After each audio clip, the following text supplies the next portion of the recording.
Her Şey YouTube'da kanalından herkese merhabalar. Değerli arkadaşlar, bugün yine farklı bir video ile karşınızdayım. Bugünkü videomuzun konusu görmüş olduğunuz elektrikli süpürgemizin emici başlığının buradaki hortumunu tamiri olacak. Daha önceki üzerinde bulunan ve arızalı olan hortumumuz burada arkadaşlar. Görmüş olduğunuz gibi kırık bir vaziyette. Bunun aynısından uzun bir hortum almayı düşündüm fakat yedek parçacıda bulamadım. Çıkma bir tane parça aldım. Bu şekilde bu parçayı çekme olaraktan 5 TL'ye aldım. Ve tamirini birazdan göstereceğim.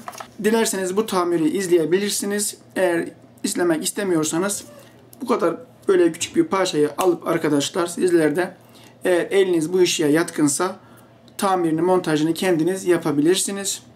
Nasıl yapıldığını merak ediyorsanız videomuza devam edebilirsiniz. İzlediğiniz için teşekkür ederim. Abone olmayı, paylaşmayı ve mutlaka yorum yazmayı unutmayın diyoruz. Başka bir videoda görüşmek üzere. Hadi videomuza geçelim.